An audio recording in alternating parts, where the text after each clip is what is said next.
വളരെ സന്തോഷം നിറഞ്ഞൊരു വാർത്തയാണ്, നമുക്ക് ആവേശം പകരുന്ന ഒരു വാർത്തയാണ് ഇനി ഞാൻ പറയാൻ പോകുന്നത്. ഈ നൂറ്റാണ്ടിൻ്റെ അവസാനത്തോടെ സമ്പദ് വ്യവസ്ഥയിൽ ഇന്ത്യ സൂപ്പർ പവറായി മാറുമെന്ന് centre for economics and business റിസർച്ചിൻ്റെ റിപ്പോർട്ട് വന്നിരിക്കുന്നു.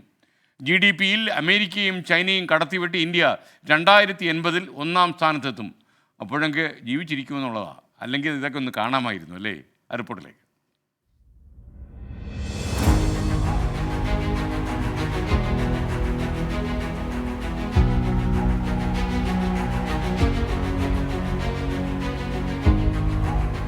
ഇന്ത്യക്കാർക്ക് സന്തോഷിക്കാനുള്ള വകയുണ്ട്.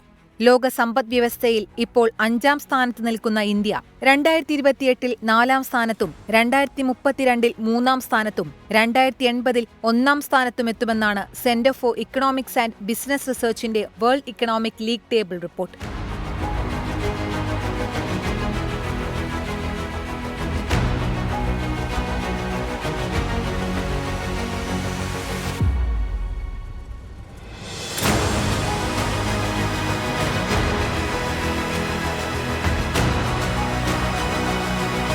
ജപ്പാനെയും ജർമ്മനിയെയും വരുന്ന 10 വർഷത്തിൽ മറികടക്കുന്ന ഇന്ത്യ 2080ഓടെ ചൈനയെയും അമേരിക്കയെയും പിന്നിലാക്കി 1-ാം സ്ഥാനത്തെത്തുമെന്നാണ് പ്രവചനം. 2080ഓടെ ഇന്ത്യയുടെ GDP ചൈനയേക്കാൾ 90%, അമേരിക്കയേക്കാൾ 30% കൂടുതലായിരിക്കും.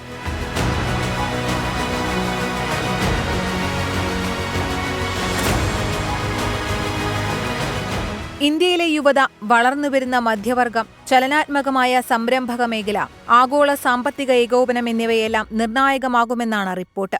എങ്കിലും ദാരിദ്ര്യ നിർമ്മാർജ്ജനം, അസമത്വം, അടിസ്ഥാന സൗകര്യ വികസനം, പാരിസ്ഥിതിക സന്തുലനാവസ്ഥ എന്നിവയിൽ ഇന്ത്യ ശ്രദ്ധിക്കണമെന്നും റിപ്പോർട്ടിലുണ്ട്. Research desk, 24. എന്തായാലും നല്ലൊരു വാർത്തയാണ്. അത് കാണാൻ ഇപ്പോഴുള്ള ആരെങ്കിലും ബാക്കി ഉണ്ടാകുമെന്നുള്ള സംശയമുള്ളൂ. എന്തായാലും നമ്മുടെ രാജ്യം 1-ാം സ്ഥാനത്ത് 2080-ൽ എത്തും എന്ന് പറഞ്ഞാൽ അതൊരു വലിയ വാർത്ത തന്നെയാണ്. അത് ഒന്നൊന്നര വാർത്തയാണ്. 24 അഞ്ചിന്റെ വജ്രത്തിളക്കം.